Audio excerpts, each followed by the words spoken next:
हाँ तो my dear student, यदि आप क्लास 12 का स्टूडेंट हैं और 2025 में क्या है माय डियर स्टूडेंट, 2025 में बिहार बोर्ड इंटर का एग्ज़ाम देने वाले हैं। तो मेरे दोस्त, आज का जो क्लास है आप सब के लिए काफ़ी स्पेशल क्लास है। क्या आप सब के लिए काफ़ी स्पेशल क्लास है, क्योंकि आज के क्लास में हम लोग क्या करेंगे, जो आपका क्लास 12th इंग्लिश है, क्या क्लास 12th इंग्लिश है, और इंग्लिश का सबसे मोस्ट इम्पोर्टेंट टॉपिक जो कि आपके एग्ज़ाम में 10 अंक का प्रश्न इससे पूछा जाता है, हम लोग समरी के बारे में डिस्कस करेंगे। क्या करेंगे? समरी के बारे में डिस्कस करेंगे।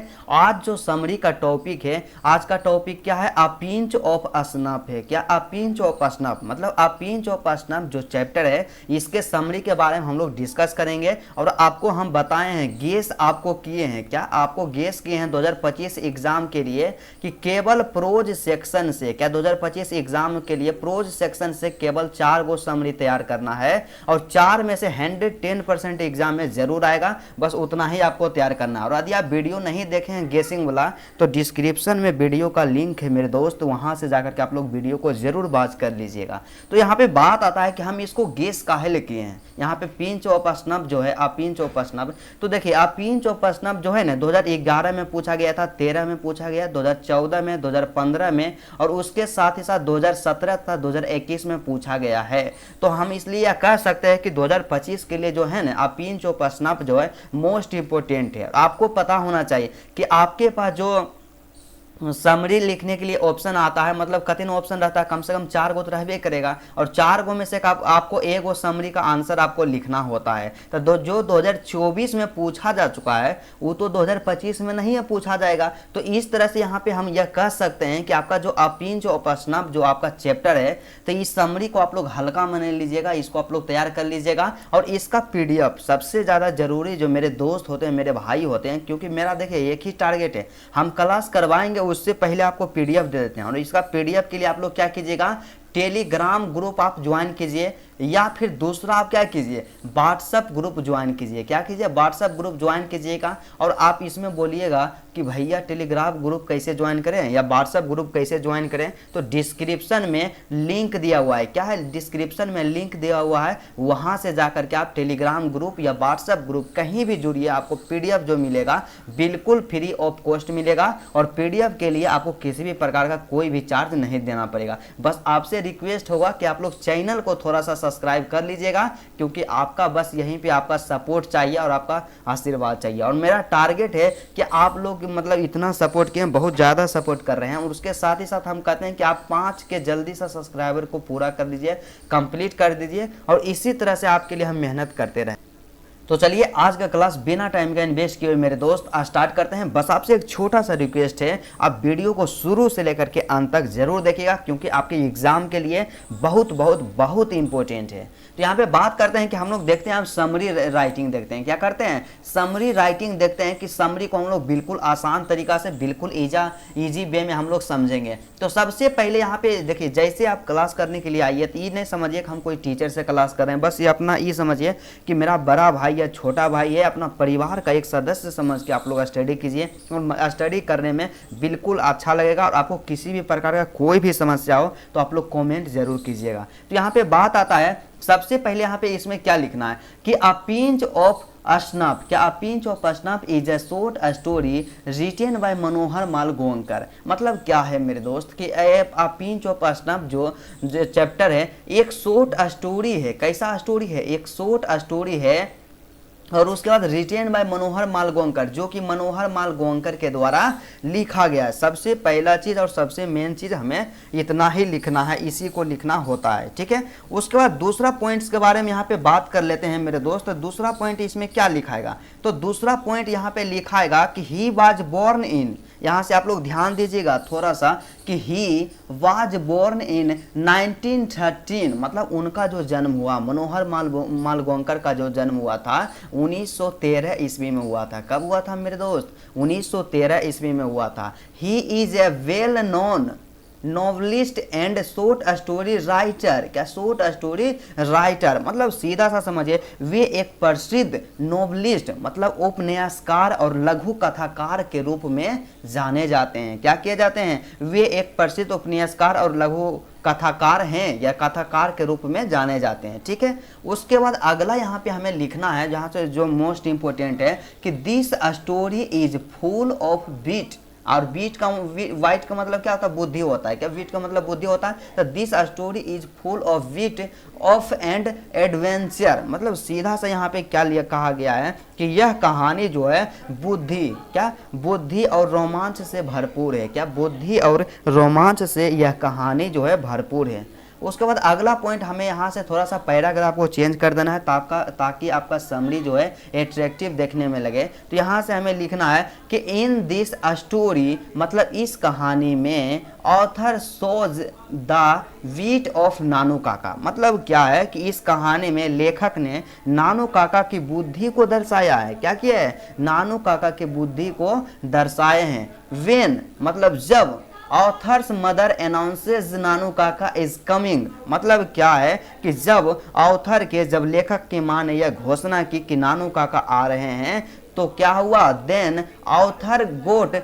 डिसअपॉइंटेड। क्या डिसअपॉइंटेड, और डिसअपॉइंटेड का मतलब क्या होता है, निराश। मतलब क्या है कि जब नानू का मतलब ऑथर के माता जी ने ये अनाउंस किए कि नानू काका आ रहे हैं, तब ऑथर क्या हो गए, निराश हो गए। बट मतलब लेकिन, एनी हाउ, क्या anyhow the narrator goes to the station and meet him who has an impressive personality with white hairs and moustache. क्या मोस्टेचू, मतलब यहाँ से सीधा सा क्या हो गया, लेकिन फिर भी कथावाचक स्टेशन जाते हैं और उससे मिलते हैं जो सफ़ेद बालों और मूछों वाला एक प्रभावशाली व्यक्तित्व का व्यक्ति है। क्या, सफ़ेद मूछों वाला, यहाँ से ध्यान दीजिएगा, यहाँ से क्या है, वाइट हेयर्स एंड मुस्टेचू, मतलब क्या है कि जो सफ़ेद बालों और मूछों वाला एक प्रभावशाली व्यक्तित्व वाला व्यक्ति है। इतना आपको लिखना है। ठीक है, उसके बाद अगला सा थोड़ा सा आपको घबराना नहीं है, और उसके बाद हम लास्ट में बताएंगे कि इसको आद कैसे करना है, इसको आद करने का सिंपल तरीका क्या होता है,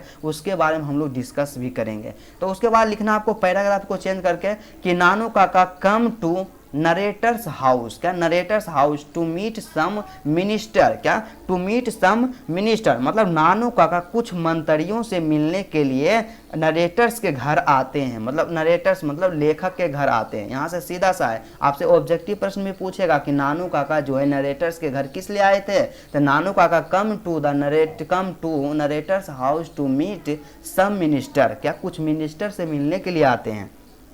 उसके बाद लिखना है कि Nanu Kaka takes a pinch of snuff and narrator took Nanu Kaka to see the welfare minister, क्या to see the welfare minister, मतलब सीधा सा क्या है कि नानू काका एक चुटकी नस्वार लेता है, क्या नस्वार लेता है, और कथावाचक नानू काका को कल्याण मंत्री से मिलने ले जाते हैं। क्या करते हैं, ले जाते हैं। ठीक है, उसके बाद अगला यहाँ पे जो पॉइंट लिखा गया जो सबसे मोस्ट इंपॉर्टेंट है कि he takes a splendid car for this, क्या फॉर दिस मतलब इसके लिए, ही कॉल्स मतलब क्या है कि ही कॉल्स मतलब ये बुलाते हैं, he calls for a dhobi and used to trap the manager of Sikka auto dealers, he takes car to minister, क्या he takes car to minister, मतलब यहाँ से आप सीधा सा समझिए मेरे दोस्त कि वह एक शानदार कार लेते हैं, इसके लिए वह एक धोबी को बुलाते हैं और सिक्का ऑटो डीलर्स के मैनेजर को फंसाने के लिए वह कार लेकर मंत्री के पास जाते हैं। ठीक से देखिएगा सीधा सा क्या है, इन विजिटर्स बुक, मतलब विजिटर्स बुक में, अब विजिटर्स का मतलब क्या होता है, मतलब आगंतुक पुस्तिका में he mention himself the hereditary pandit to the maharaja of Ninnore, मतलब क्या है कि आगंतुक पुस्तिका में वह खुद को, जो नानू काका हैं वो खुद को निन्नौर के महाराजा का वंशानुगत पंडित बताते हैं। क्या करते हैं, वंशानुगत पंडित बताते हैं। At last he gave Delhi address where the writer lives, क्या वेयर द राइटर लिव्स, मतलब अंत में उसने दिल्ली का पता दिया जहां लेखक रहता है। क्या? जहां लेखक रहता है। ठीक है, उसके बाद फिर ये लिखना है आपको कि इन द लॉन्ग रन, क्या? In the long run the welfare minister himself comes to residence of the writer where Nanu Kaka welcomes him with respect. क्या? विथ रेस्पेक्ट, मतलब अंत में उसने दिल्ली का पता दिया, यहाँ तक हो गया। अंत में कल्याण मंत्री खुद लेखक के घर, मतलब वेलफेयर मिनिस्टर का मतलब क्या होता है? कल्याण मंत्री। अंत में कल्याण मंत्री खुद लेखक के घर आते हैं जहां नानू काका उनका सम्मान पूर्वक स्वागत करते हैं। जैसे कि यहाँ पे लिखा गया है कि वेलकम हिम विथ रेस्पेक्ट, मतलब क्या? कि सम्मान पूर्वक स्वागत करते हैं। 10 This story shows the adventure and determination of Nanu Kaka to do anything, मतलब कि क्या? इस प्रकार, मतलब क्या है कि यहाँ से 10 का मतलब क्या होता है? इस प्रकार, मतलब इस प्रकार। दिस स्टोरी, यह कहानी नानू काका के साहस और कुछ भी करने के दृढ़ संकल्प को दर्शाता है। बस आपको इतना ही लिखना है, और यदि इतना आप लिख देते हैं मेरे दोस्त, आपको क्या कि एग्जाम में पूरा में से पूरा अंक जरूर मिलेगा। समरी में एक भी अंक आपका नहीं कटने वाला है। ठीक है, तो आपको एग्जाम में इसी तरह से लिखना है। और यहाँ पे हम आपको, जैसा कि हम वादा किए थे कि आपको बताएंगे कि इसको आद कैसे करना है, इसको आद करने का तरीका क्या होता है। तो देखिए, जब आप लोग आद करते हैं ना दोस्त, रेगुलर, मतलब आप सोचते हैं कि एक ही बार में इस सब को आद कर लें, लेकिन ऐसा आपको गलती नहीं करना है। जैसा कि यहाँ पे देखिए पहला पैराग्राफ है, पहला पैराग्राफ है इस तरह से, तो इसको आप एक बार बैठिए याद करने के लिए। सबसे पहले इसको याद कीजिए, एक स्टेप हो गया। ठीक है, आप लोग देखते जाइएगा। उसका दूसरा पैराग्राफ यहाँ से है इन दिस में, और विथ करके यहाँ दूसरा पैराग्राफ है, तो इसको आप क्या कीजिए? दूसरा का दिन यहाँ पे याद कर लीजिए, या दूसरा बार जब याद कीजिए उसको, मतलब आप जब एक बार उस एक पैराग्राफ को याद कीजिए, उसका दूसरा को याद कीजिए, और तीसरा वाला यहाँ जो पैराग्राफ यहाँ है, तो दोनों जब आद हो जाता है तो तीसरा पैराग्राफ, और सबसे लास्ट में यहाँ पे जो पैराग्राफ है यहाँ पे जो दिया हुआ, इसको आद करना है। क्या करना है? इसको आद करना है। इस तरह से आपको आद करना है। मतलब सीधा साधे समझा जाए कि कोई भी दीर्घ उत्तरीय प्रश्न हो, या समरी हो, या आपका किसी भी सब्जेक्ट का दीर्घ उत्तरीय प्रश्न हो, तो उसको तोड़ कर आद करना है। क्या करना है? सबसे पहले उसको तोड़ना है पैराग्राफ में, और पैराग्राफ को तोड़ना है, और जितना पैराग्राफ होता है उतना पैराग्राफ को आप पैराग्राफ वाइज आद कीजिए। और इस तरह से आप लोग आद कीजिएगा ना, तो आसानी पूर्वक बिल्कुल आद हो जाएगा, और आपको आद करने में कोई भी तरह की समस्या नहीं होगा। और आपसे रिक्वेस्ट है, आप लोग इसका PDF जरूर ले लीजिएगा। तो चलिए, आज का क्लास यहीं तक रहता है। यदि आपको वीडियो अच्छा लगा तो वीडियो को आप लोग दिल से लाइक कर दीजिएगा मेरे दोस्त, और मेरे चैनल पर आप नए हैं तो चैनल को भी सब्सक्राइब कर लीजिएगा। तो चलिए, आज का क्लास यहीं तक रहता है। फिर आपसे मिलते हैं नेक्स्ट वीडियो में और नेक्स्ट टॉपिक के साथ।